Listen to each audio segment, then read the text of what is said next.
Welcome to my channel Quick Knowledge by Meera Fatma. Today's topic is posology. So, what is posology? It is the study of the dosage of drugs which is called posology. अब देखो हमने drugs को study नहीं करना है posology में, ये चीज़ ध्यान रखनी है. ड्रग्स को हम फार्माकोलॉजी में स्टडी करते हैं, बट अब ड्रग्स की डोजेज को, जब उसकी कितनी dose at a time patient को देनी है या फुल जो उसका एक कोर्स चलेगा ट्रीटमेंट में कितनी देनी है, उस डोजेज ऑफ ड्रग्स को स्टडी करने को हम पोसोलॉजी कहते हैं. ठीक है. Now what is dose? It is the doses of drug which is given to the patient at one time. ठीक है. यार मे बी आप डे टाइम दे रहे हो, आप आफ्टरनून में या रात टाइम उसको कोई भी डोज दे रहे हो. ठीक है. डोसेज दे रहे हो ड्रग की, एट वन टाइम आप उसको जितनी क्वांटिटी में ड्रग दोगे ना, वो उसकी ड्रग की डोज होगी. ठीक है. पहले बात, आपने डोजेज ऑफ ड्रग्स को स्टडी करना है, that field is called posology. Then आपने क्या करना है, एट वन टाइम आप कितनी क्वांटिटी या कितनी अमाउंट में ड्रग जो है एट वन टाइम पेशेंट को दे रहे हो, that is called the dose of drug. ठीक है. अब हम कह रहे हैं the quantity should be adequate. ये डोज की बात हो रही है. ठीक है. कि जो हम उसको एट वन टाइम जो क्वांटिटी दे रहे हैं ड्रग की, that should be adequate. To produce certain therapeutic effects, its quantity should not be too small or too large. मतलब क्वांटिटी आपके पास जो ड्रग उसे दे रहे हो, एडिक्वेट क्वांटिटी दो. ऐसा नहीं होना चाहिए कि या तो वो बहुत ज़्यादा कम है, जिसकी वजह से अगर बहुत कम है तो वो इफेक्टिव होगा ही नहीं उसको, उसकी प्रॉब्लम को ट्रीट करने के लिए. या अगर बहुत ज़्यादा होगा तो ऑब्वियसली जब हम किसी भी चीज़ की ओवर जो है वो डोजेज लेंगे तो वो आपके पास टॉक्सिसिटी प्रोड्यूस करेंगे आपकी बॉडी में. ठीक है. If it will be too small, it will not produce desired effects which is a therapeutic failure. जाहिर है, अब आपके पास को ड्रग ले रहे हो लेकिन आप इतनी कम अमाउंट में ले रहे हो कि वो आपकी जो जिस मकसद के लिए आप ले रहे हो उसी को ट्रीट नहीं करेगा, तो ऑब्वियसली थेरेप्यूटिक फेलियर ही होगा आप में. देन अगर आप बहुत लार्ज ले रहे हो, लार्ज क्वांटिटी ले रहे हो, अनडिजायर्ड इफेक्ट्स प्रोड्यूस होंगे, जिसे हम कहते हैं टॉक्सिसिटी अपीयर हुई है. ठीक. देन अच्छा, what is normal biological variation? अब इसको अगर हम आम जुबान में समझें तो इंडिविजुअल टू इंडिविजुअल या पर्सन टू पर्सन या पेशेंट टू पेशेंट आप कहीं वेरी करती है उसकी बॉडी किस तरह जो है वो क्वांटिटी या डोज ऑफ ड्रग पे रिस्पॉन्ड करेगी. ठीक है. कुछ लोगों में अगर हम जो है कम अमाउंट में भी ड्रग अगर दे रहे हैं फिर भी उनमें इफेक्ट्स, थेरेप्यूटिक इफेक्ट्स प्रोड्यूस होते हैं. बट कुछ लोगों में ऐसा होता है कि हमें ज़्यादा डोज देनी पड़ती है, उनकी बॉडी रेजिस्ट करती है कम डोज को. ठीक है. ज़्यादा डोज देंगे तो उनमें थेरेप्यूटिक इफेक्ट्स या इफेक्टिवनेस जो है वो डोज ऑफ ड्रग की प्रोड्यूस होगी. इसे हम कहते हैं नॉर्मल बायोलॉजिकल वेरिएशन है. ये क्या है, इसको यहाँ पे पढ़ें. There are individual variations and the same drug in same dose में show marked difference in response. ठीक है. सेम ड्रग आप दे रहे हो और डोज भी सेम दे रहे हो, बट डिफरेंट पीपल में उनका डिफरेंट रिस्पॉन्स जो है वो प्रोड्यूस होता है. Some persons may be highly sensitive and they may respond to a small dose. ठीक है. While others they are resistant and they fail to respond, and this is known as a normal biological variation. क्या है, same drug की same dose जो है अगर आप दो, सपोज करो दो लोग हैं और अगर लेकिन वो जो है वो डिफरेंट है, सेम ड्रग दे रहे हो, सेम डोज दोनों में दे रहे हो, एक बंदे में वो ड्रग जो है वो, एक बंदा जो है वो सेंसिटिव है उस ड्रग के लिए. ठीक है. तो वो रिस्पॉन्ड करेगा स्मॉल डोज पे, लेकिन अदर बंदा जो है, जो पर्सन है, उसकी बॉडी जो है वो रेजिस्ट करेगी और फेल करेगी, उस डोज ऑफ ड्रग पे रिस्पॉन्ड नहीं करेगी. तो इसे हम कहेंगे नॉर्मल बायोलॉजिकल वेरिएशन है. तो हमें पर्सन टू पर्सन पहले उनको चेक कर, उनकी सेंसिटिविटी देखनी चाहिए, उसके अकॉर्डिंगली ही हमें जो है वो डोज ऑफ ड्रग को जो है सेलेक्ट करना चाहिए. ठीक है. अब जो ब्रिटिश फार्माकोपिया है ना, दैट गिव्स टू डोजेस. ठीक है. British pharmacopoeia they gives to doses, या उनकी दो एक्सट्रीम है, या मैक्सिमम डोज देंगे या मिनिमम डोज देंगे. अब मिनिमम डोज क्या होती है? It is the minimum amount of drug that produce some therapeutic effects. Minimum dose ऐसी डोज है कि अगर उसमें आप जो है वो मिनिमम अमाउंट ऑफ ड्रग दोगे लेकिन उस ड्रग ने भी बॉडी में जाके थेराप्यूटिक इफेक्ट्स प्रोड्यूस करने हैं. ठीक है. ये बहुत ज़्यादा कम नहीं है. मतलब ये है कि इतनी अमाउंट अगर स्टार्टिंग से लेके जाए ना, तो इतनी अमाउंट जिससे उसकी बॉडी में थेराप्यूटिक इफेक्ट्स प्रोड्यूस होने लग जाएंगे, वो मिनिमम डोज है. मैक्सिमम डोज ये है कि आपने लार्जेस्ट अमाउंट ऑफ ड्रग देना है, लेकिन इतनी अमाउंट है जिससे उसकी बॉडी में टॉक्सिसिटी प्रोड्यूस नहीं हो. ठीक है. Largest amount of drug which can be used without producing toxic effects. इतनी अमाउंट आप यूज़ कर रहे हो लेकिन उस अमाउंट की, उसको थोड़ा सा अगर बढ़ाओगे तो टॉक्सिक इफेक्ट्स प्रोड्यूस होंगे, उस अमाउंट पे टॉक्सिक इफेक्ट प्रोड्यूस नहीं होंगे. That is maximum dose. और मिनिमम डोज उतनी डोज है जिसमें थेराप्यूटिक इफेक्ट्स आना लग जाएंगे. उस मिनिमम डोज से कम करोगे तो थेराप्यूटिक फेलियर होगा. ठीक है. तो ये है मिनिमम और मैक्सिमम डोज में डिफरेंस. अब तो यूनाइटेड स्टेट फार्माकोपिया है ना, that gives only average dose. जो आपके पास ब्रिटिश थे उन्होंने मैक्सिमम और मिनिमम डोज को क्लासीफाई किया, यूनाइटेड स्टेट ने ओनली एवरेज, ना मिनिमम ना मैक्सिमम, मिड एवरेज देंगे वो। So it is for the prescriber to adjust the dose according to the requirement of the patient. ठीक है, हमने पेशेंट की रिक्वायरमेंट चेक करनी है, उसी के अकॉर्डिंगली हमने डोज की जो ड्रग है ना उसकी डोज सेलेक्ट करनी है। अब हमने क्लासिफिकेशन ऑफ डोज करनी है। अब देखो ये सारे जो मैंने लिखे हुए हैं ये बहुत इंपॉर्टेंट है। आपने डोज की क्लासिफिकेशन करनी है। पहले है daily dose, total dose, then single dose. ये तो ईजी हो जाएगा ना, daily, total and single. Then initial और द लोडिंग डोज। देन आपके पास मेंटेनेंस डोज आती है। देन मीडियन लीथल डोज है, ठीक। फिर मीडियन इफेक्टिव डोज है, टॉक्सिक है और फैटल है, ठीक। अगर दोबारा देखें, daily dose, total dose, single dose, initial और the loading dose, then maintenance dose है, मीडियन लीथल है, मीडियन इफेक्टिव डोज है, टॉक्सिक है और आपके पास फैटल है, ठीक है। अब हम इसको बारी बारी जो है वो स्टडी करते हैं। डेली डोज क्या होती है? Total amount of drug which can be given in a day. हमने हर ड्रग की जो है ना इस तरह की क्लासिफिकेशन की हुई है। जैसे अगर हम डिजिटालिस को अगर स्टडी करते हैं तो हमें उसकी अगर उसको इस तरह से स्टडी किया हुआ है, उसकी डेली डोज अगर देनी है तो कितनी देनी है, टोटल डोज कितनी देनी है, सिंगल, इनिशियल, ये सारा कुछ ऑलरेडी स्टडीड है। उसके अकॉर्डिंगली हम पेशेंट को ट्रीट करते हैं, ठीक हो गया। डेली डोज ये है कि पूरा दिन में किसी भी ड्रग, अगर कोई पेशेंट बीमार है उसको हम कोई ड्रग दे रहे हैं तो पूरा दिन में हमने उस ड्रग की कितनी क्वान्टिटी उस पेशेंट को देनी है, that is daily dose. Total amount of drug which can be given in a day. Total dose is the total amount of drug which is given to the patient during the full course of treatment. Suppose एक patient है, उसको कौन सी tuberculosis है, ठीक है। उस tuberculosis के लिए मोस्ट प्रोबेबली 6 मंथ्स का कोर्स होता है या 3 मंथ्स का होता है, अकॉर्डिंग टू द जो है वो कंडीशन ऑफ पेशेंट। अगर हम देखें तो उस कंडीशन में हम उसको जो डोज देते हैं वो कितनी पूरे ट्रीटमेंट में हमने उसको डोज देनी, that is the total dose. एक दिन में जितनी देनी है वो डेली है, और पूरा ट्रीटमेंट जितना, जब तक वो पेशेंट ठीक नहीं हो जाता, जब तक उसे जितनी डोज आपने देनी है, ठीक है, वो आपके पास टोटल डोज होगी। फिर आपके पास आता है single dose. 1 dose should be given during the day. 1 dose should be given during the day. दिन ऐसी डोज जो आपने दिन में सिर्फ एक दफ़ा देनी है, that is single dose. Then initial dose, जिसको हम लोडिंग डोज भी कहते हैं। For treatment of certain diseases initially a large dose can be used to produce an effective concentration as quickly as possible. अच्छा, इसमें वो कह रहे हैं सर्टन डिजीजेज ऐसी होती हैं कि उनको ट्रीट करने के लिए इनिशियली हमें हैवी अमाउंट में ड्रग देनी पड़ती है।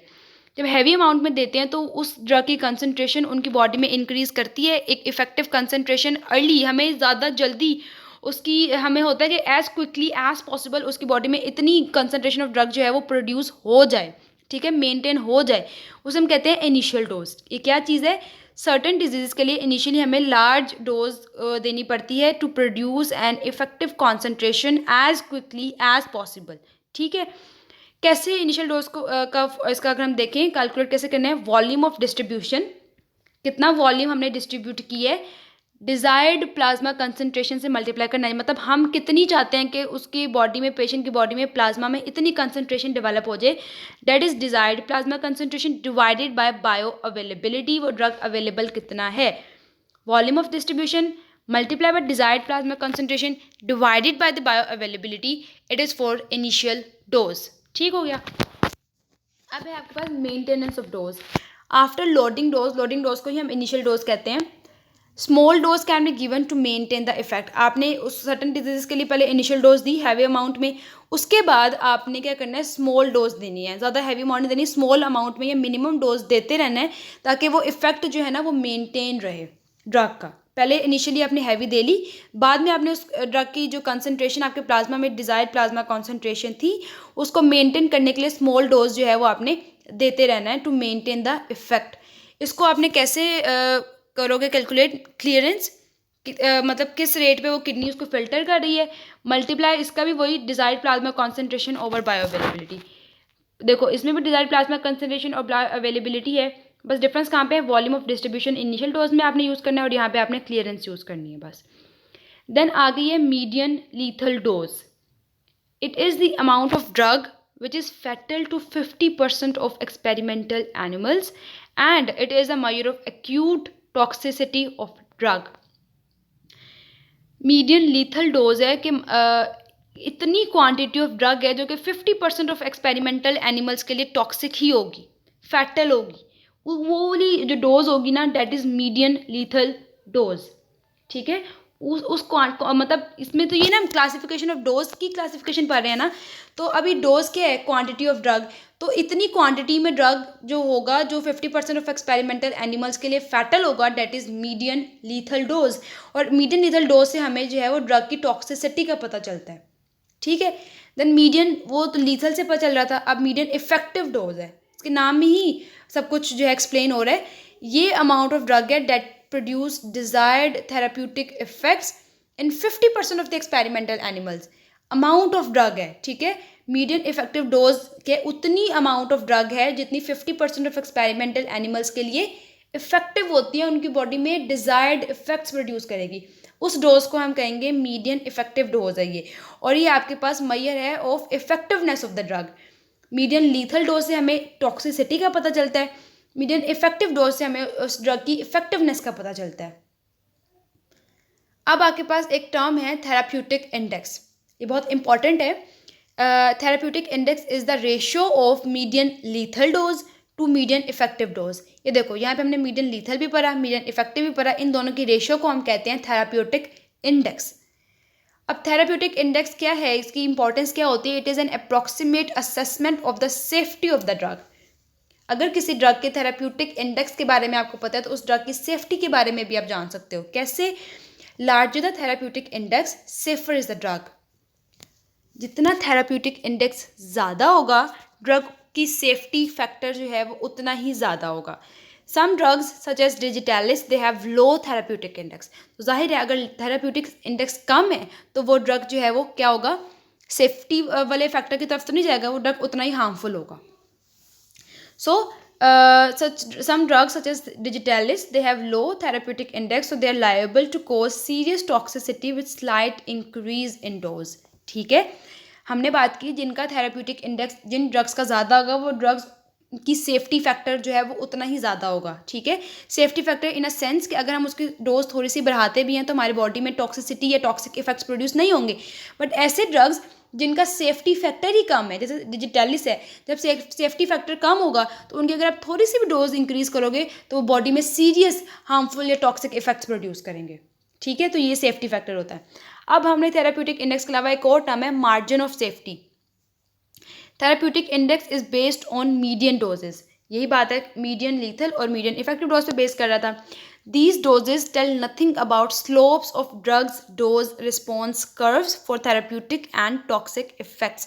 यहाँ पर क्या बात हो रही है कि वो कह रहे हैं कि थेराप्यूटिक इंडेक्स जो है वो मीडियन लीथल और मीडियन इफेक्टिव डोज पे प्रोड्यूस हो रहा है। ठीक है, तो जो थेराप्यूटिक इंडेक्स है ना, ये तो या तो एक लीथल के बारे में पता चल रहा है इससे और हमें इफेक्टिव के बारे में पता चल रहा है, बट उसके दरमियान में जो ड्रग की एक जो स्लोप जो या ड्रग का जो रिस्पॉन्स कर्व बनता है ना, उसके बारे में थेराप्यूटिक इंडेक्स हमें कुछ नहीं बताता। किसके बारे में? जो ड्रग का रिस्पॉन्स कर्व, एक पूरी जो एक कर्व बनेगी, या थेराप्यूटिक्स इंडेक्स या तो उसका लीथल इफेक्ट बता सकता है, लीथल इफेक्ट ये होगा, या उसका इफेक्टिव ही होगा। इन बिटवीन क्या होगा वो कुछ नहीं बता रहा। वो जो एक रिस्पॉन्स कर्व ड्रग की आएगी वो नहीं बताता है फॉर थेराप्यूटिक और for the toxic effects. So the two curves में ओवरलैप, लीथल वाले और जो दूसरा था इफेक्टिव वाले। हेंस थेराप्यूटिक्स इंडेक्स जो है it is only an assessment of relative safety of the drug. यही है कि हमें सिर्फ और सिर्फ सेफ्टी के बारे में बता रहा है। ठीक है, तो बाकी जो ड्रग का एक पूरा रिस्पॉन्स होगा वो नहीं बता रहा। तो उस रिस्पॉन्स के लिए हम एक और जो है वो यूजफुल टर्म यूज़ कर रहे हैं, which is the margin of safety.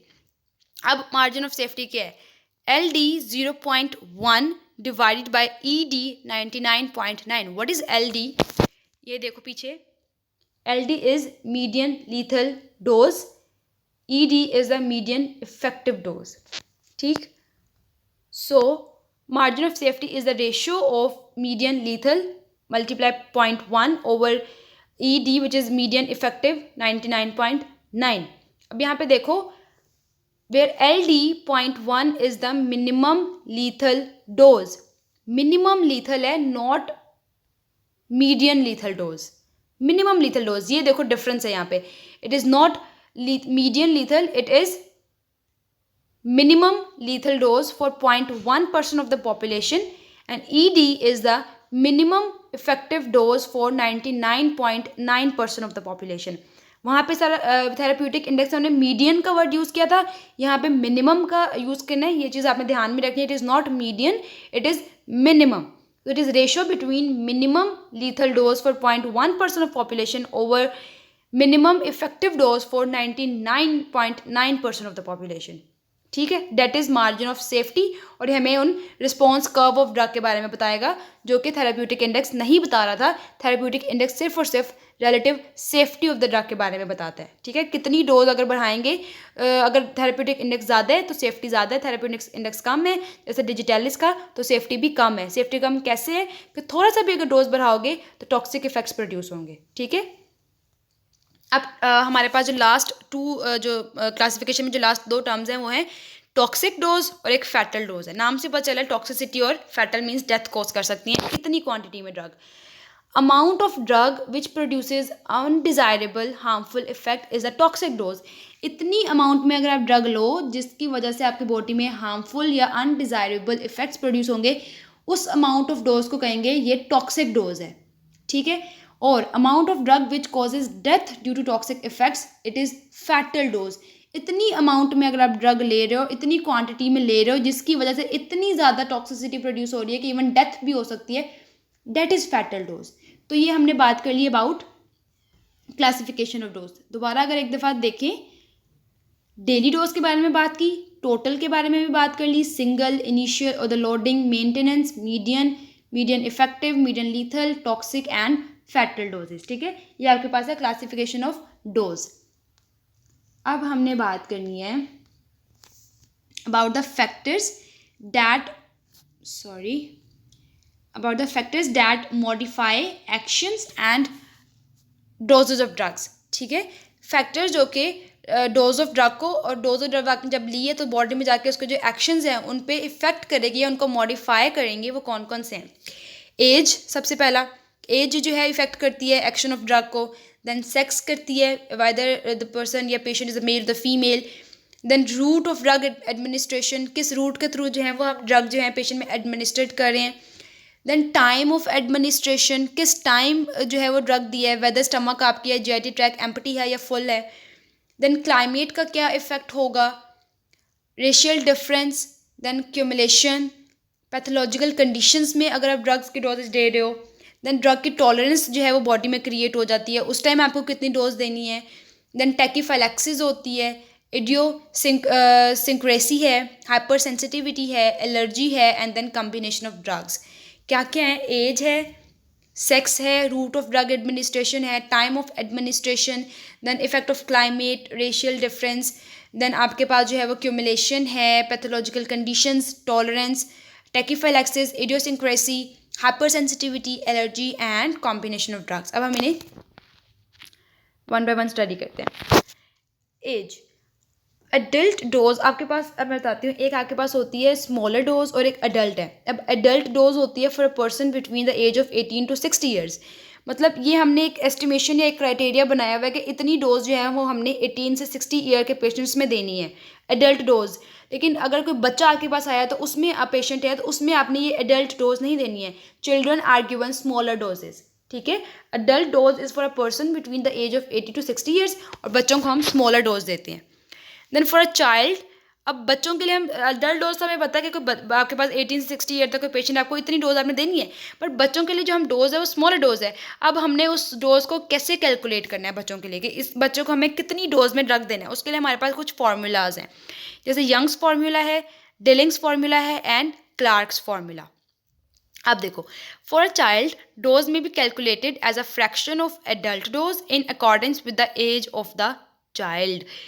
Adult dose की फ्रैक्शन, ठीक है, fraction of adult dose in accordance, हमने बच्चे की एज भी जो है वो जो है वो माइंड में रखनी है. अब उसके अकॉर्डिंगली हमारे पास 3 फार्मूलाज हैं. एक है यंग फार्मूला. अब यंग फार्मूला देखो ये क्या है, एज ऊपर रखने बच्चे की डिवाइडेड बाय एज, वही एज चाइल्ड एज प्लस उसमें 12 ऐड कर देना है, फिर उसको मल्टीप्लाई करना है एडल्ट डोज के साथ. सपोज़ अगर आपके पास जो पेशेंट आया चाइल्ड, उसकी एज है 4 इयर्स, तो आप क्या करोगे, उसकी अगर आपने डोज कैलकुलेट करनी है, 4 divided by 4 + 12 multiply adult dose. अब देखो 4 और 4 + 12 16, 4/16, अगर इसको करो 1/4, तो अडल्ट डोज का 1/4 पार्ट आपने देना है। कैसे? अगर इसके 4 और 16 को अगर हम सिंप्लीफाई करें तो हमारे पास बनता है 1/4, ठीक है। और मल्टीप्लाई बाय अडल्ट डोज है आपके पास, तो एडल्ट डोज का 1/4 पार्ट जो है वो आप 4 साल के बच्चे को दोगे। तो ये हमें कैसे पता चलेगा? यंग्स फार्मूला से पता चलेगा। देन डिलिंग्स फार्मूला में आपने एज को डिवाइड करना है 20 से, देन उसको आपने एडल्ट डोज से मल्टीप्लाई कर देना है। सपोज अब आपके पास एक पेशेंट है, उसकी उम्र जो है अगर 5 साल है उस बच्चे की, 5 उसको आप डिवाइड करोगे 20 से, फिर आप उसे एडल्ट डोज से मल्टीप्लाई कर दोगे, 5 4, तो मतलब एडल्ट डोज का 4th पार्ट आपने उस बच्चे को देना है, ठीक है। देन अब आप इन्फेंट्स की बात कर रहे हैं, न्यू बॉर्न्स की। Dose should be given according to the weight of the infant, so use Clark's formula, ठीक है। तो हमने अब आपके पास क्या करना है, जो बिल्कुल न्यू बॉर्न्स हैं उनके लिए उनके अकॉर्डिंग टू वेट हमने उनकी जो है वो डोज सेलेक्ट करनी है, और उसके लिए हम क्लार्क्स फार्मूला यूज़ करते हैं। इन्फेंट्स डोज, उसमें हमने वेट को लेना है in pounds, divided by 150 multiply adult dose. देखो हर किसी में हमने अडल्ट डोज से मल्टीप्लाई करना ही है। वेट आपने क्लार्क्स फार्मूला में पाउंड्स में लेना है, और 150 से डिवाइड करके एडल्ट डोज मल्टीप्लाई करके बच्चे के लिए डोज आपने कैलकुलेट कर लेनी है, ठीक है। तो इसमें आपके पास 3 फार्मूलाज हैं, ये बहुत इंपॉर्टेंट है। यंग्स फार्मूला, ये आपको याद रहने चाहिए इसके फार्मूलाज भी, Dilling's formula, and you have the Clark's formula. Then old persons के में हमने अगर कोई, एक तो हमने बच्चों की बात कर ली, एडल्ट्स की बात कर ली। अगर आपके पास ओल्ड पर्सनस आएंगे, they also require smaller dose because on the account of their decreased ability to excrete और टू इनएक्टिवेट द ड्रग। अब जो आपके पास ओल्ड पीपल या ओल्ड पेशेंट्स आएंगे, उनमें भी आपने डोज जो है वो कम रखनी है। क्यों? क्योंकि अब जाहिर है जो ओल्ड होते हैं उनकी बॉडी में इतनी एबिलिटी अब नहीं रह जाती कि अब इजीली, मतलब किडनीज भी उतनी फंक्शनल नहीं होती हैं, तो प्रॉपरली वो ड्रग आपकी एक तो बॉडी में से एक्सक्रीट आउट नहीं हो पाता है, या लिवर अगर प्रॉपर फंक्शनिंग में नहीं कर रहा है तो इनएक्टिवेट वो जो है वो ड्रग सही से नहीं होता, जिसको हम स्मॉल अमाउंट में ही देते हैं कि अगर ड्रग की प्रॉपरली एक्सक्रीशन या इनएक्टिवेशन नहीं हो रही है, फिर भी उसकी अमाउंट इतनी ना हो कि बॉडी में एक्यूमुलेट होकर टॉक्सिसिटी प्रोड्यूस करे, ठीक है। तो हमने ओल्ड पर्सन में भी स्मॉलर डोज देनी है। अबव 60 ईयर्स, हमने 18 से 60 के बारे में यहाँ पे पढ़ा था, बिटवीन एज ये रहा 18 to 60 आपने एडल्ट डोज देनी है। अब देखो अबव 60 ईयर्स में आपने 3/4 ऑफ द एडल्ट डोज देनी है, ये भी याद रखना है। 60 ईयर्स तक हमने 18 to 60 हमने देनी है अडल्ट डोज। आफ्टर या अबव 60 ईयर्स आपने एडल्ट डोज की 3/4 पार्ट देना है, मतलब इतना कम नहीं है लेकिन 3/4 पार्ट देना है। देन आपके पास अगर कोई लीन या ओबीज पर्सनस हैं, उनकी डोज अकॉर्डिंगली उनके वेट के अकॉर्डिंगली आपने एडजस्ट करनी है। लीन और obese patients, the dose should be adjusted according to the weight of the person, ठीक है। अब नेक्स्ट द सेक्स, इसमें हमने बात की women they are usually more susceptible than men to the effects of certain drugs, ठीक है। Women क्या है, मोस्टली मोर सस्केप्टिबल होती हैं उनमें ड्रग से कोई हार्मफुल इफेक्ट प्रोड्यूस हो सकते हैं। इस वजह से हम dosages for women should be less than man, ठीक है। फॉर वुमेन के लिए हम डोज कम रखते हैं एज कम्पेयर टू मैन। फिर अब देखो इसमें कुछ कंडीशंस हैं। ड्यूरिंग प्रेगनेंसी क्या होता है, फर्स्ट ट्राइमेस्टर में no drug should be given, ठीक है। फर्स्ट 3 मंथ्स में कोई भी ड्रग नहीं देते हैं क्योंकि वो हार्मफुल इफेक्ट्स जो हैं वो प्रोड्यूस होते हैं उससे। Then menstruation, salicylate and strong purgatives, इनको हम नहीं देते ड्यूरिंग जो है वो मेंस्ट्रुएशन पीरियड में, हम सैलिसाइलेट्स नहीं देते हैं, और स्ट्रॉन्ग प्रोगेटिव्स होते हैं लेक्सेटिव्स, ठीक है, ये नहीं देने चाहिए because they should be avoided as they increase bleeding, वो ब्लीडिंग को इंक्रीज करते हैं तो इनको अवॉइड करना चाहिए। देन ड्यूरिंग लेबर हम मॉर्फिन नहीं देते हैं, क्यों? क्योंकि मॉर्फिन प्लेसेंटा का क्रॉस कर जाता है, जब प्लेसेंटा के क्रॉस करके बेबी में जाता है तो बेबी की रेस्पिरेशन को डिप्रेस कर देता है, तो मॉर्फिन भी नहीं देना चाहिए during, should be avoided as it crosses placenta and depresses the respiration in new born, ठीक है। देन ड्यूरिंग लैक्टेशन, अब जब लैक्टेशनल पीरियड स्टार्ट होता है उस टाइम भी हमें ड्रग्स को अवॉइड करना चाहिए बिकॉज दे में be excreted through the milk, और जब वो मिल्क के थ्रू बेबी उस मिल्क को सक करेगा तो वो बेबी के अंदर वो ड्रग जाएगा, जिसकी वजह से हार्मफुल इफेक्ट्स अगेन बेबी में प्रोड्यूस हो सकते हैं। तो इन कंडीशंस में हमें कौन कौन से ड्रग्स नहीं देने, ये मैंने आपको बता दिए। अब next is the route of drug administration. अच्छा, अगर हम आईवी रूट के थ्रू दें तो उसका ऑनसेट ऑफ एक्शन रैपिड है, उनका डायरेक्ट ब्लड में चला जाएगा तो अपना इफेक्ट जल्दी प्रोड्यूस हो जाएगा और इंटेंस इफेक्ट प्रोड्यूस करता है, ठीक है। अगर हम ओरल रूट के थ्रू देते हैं तो जाहिर है पहले वो जीआईटी में जाएगा, वहाँ से एब्जॉर्ब होकर ब्लड में जाएगा, तो ऑनसेट ऑफ एक्शन तो स्लो होगा बट उसकी ड्यूरेशन प्रोलॉन्ग होगी, ठीक है। आईवी रूट के ऑनसेट ऑफ एक्शन रैपिड और इंटेंस है, ओरल रूट में ये तो इंटेंस नहीं है onset of action but duration prolong है। देन टाइम ऑफ एडमिनिस्ट्रेशन का क्या रोल है। अगर आपके पास स्टमक में ऑलरेडी कोई फूड प्रेजेंट है तो आपकी एब्जॉर्प्शन डिले हो जाएगी, ठीक है। जब एब्जॉर्प्शन डिले है, सही से एब्जॉर्ब ब्लड में अभी तक नहीं हुआ, तो उसका ऑनसेट ऑफ एक्शन भी स्लो होगा। ऑन एम्प्टी स्टमक, अगर हम बिल्कुल ही एम्प्टी स्टमक में देते हैं तो जब उसके म्यूकोजा के साथ जाके वो ड्रग जो है बाइंड करेगा या जब उसके इन कॉन्टैक्ट आएगा तो वो एज अ इरिटेंट भी एक्ट कर सकता है, ठीक है। तो presence of food in stomach it delays absorption, onset of action is slow, on empty stomach it may act as irritant. Hypnotics, they are given at bedtime. ये एक general information है। हिप्नोटिक्स जो होते हैं वो हम स्लीप इंड्यूसिंग ड्रग्स होती हैं, ठीक है, जो इंसोम्निया को ट्रीट करने के लिए पेशेंट्स को हम देते हैं जिनको नींद नहीं आ रही हो, तो हिप्नोटिक्स को हमने हमेशा बेड टाइम पे यूज़ करना है। देन क्लाइमेट का क्या इफेक्ट होता है। अब क्लाइमेट में वो कह रहे हैं कि हॉट और अगर आपके पास ह्यूमिड क्लाइमेट है ना, मेटाबॉलिज्म लो होता है बॉडी का, ठीक है। हॉट और ह्यूमिड क्लाइमेट में मेटाबॉलिज्म लो होता है। जब मेटाबॉलिज्म लो है तो जाहिर है ड्रग भी जल्दी से एब्जॉर्ब नहीं होगा, जब एब्जॉर्ब नहीं होगा तो उसका ऑनसेट ऑफ एक्शन भी डिले या स्लो होगा। और ऑक्सीडेशन ऑफ ड्रग वो कह रहे हैं स्लो होती है हायर एल्टीट्यूड्स में, ठीक है। अगर हम हायर एल्टीट्यूड्स में, ये नॉर्दर्न तो नहीं, हायर एल्टीट्यूड्स में चले जाएँ अगर, तो वहाँ पे ऑक्सीडेशन ऑफ ड्रग्स भी स्लो हो जाती है बॉडी में क्योंकि मेटाबॉलिज्म स्लो है। अब वो कह रहे हैं purgatives they act better in summer, purgatives are the laxatives, ठीक है, वो समर में बेटर एक्ट करते हैं और जो डायूरेटिक्स हम देते हैं ना वो विंटर्स में बेटर एक्ट करते हैं। और ये क्यों ऐसा हो रहा है, according to the metabolism of the body, ठीक है, क्योंकि समर में मेटाबॉलिज्म ऑफ द बॉडी और होता है, विंटर्स में और होता है, तो उसके अकॉर्डिंगली जो है वो ड्रग्स भी उसी तरह रिएक्ट करते हैं बॉडी में जाके। देन आपके पास आ रहा है रेशियल डिफरेंस। रेशियल डिफरेंस में ये देखो कि जो चाइनीज़ पीपल होते हैं ना, अगर उन्हें कास्टर ऑयल देते हैं एज अ पर्गेटिव, उनमें कोई इफेक्ट नहीं होता चाइनीज़ में। ये एक रेशियल डिफरेंस है कि अगर आप कैस्टर ऑयल दोगे as a purgative in Chinese people there will be no effect. और इसी तरह अगर आप नेग्रोज में एफिडाइरिन दोगे to dilate the pupil of the eye, उसका भी इफेक्ट एब्सेंट होगा। तो रेशियली भी ड्रग्स जो है वो वेरी करते हैं, जैसे कैस्टर ऑयल चाइनीज़ पे एक्ट नहीं करेगा और एफिड्राइन जो है वो नेग्रोज पे एक्ट नहीं करेगा to dilate the pupil of the eyes, ठीक है। तो that is racial difference. Cumulation, cumulation मतलब अक्यूमुलेट। अगर वो कह रहे हैं drugs which are quickly absorb तो हो गए हैं but excreted slowly, they are liable to accumulate in the body and they may produce toxic effects such as digitalis. वो कह रहे हैं ड्रग्स जो एब्जॉर्ब तो सही आपकी बॉडी में प्रॉपरली हो गए हैं बट अगर वो सही से एक्सक्रीट आउट स्लो हो रहे हैं या डिलेड हैं, तो अगर डिले एक्सक्रीशन होगी तो हो सकता है वो बॉडी में अक्यूमुलेट हो जाए, और जब अक्यूमुलेट होगा ड्रग तो वहाँ पे टॉक्सिक इफेक्ट्स प्रोड्यूस करेगा, ठीक है। और इसकी उन्होंने एग्जांपल हमें बताई है, डिजिटलिस ऐसा करता है। Then pathological conditions.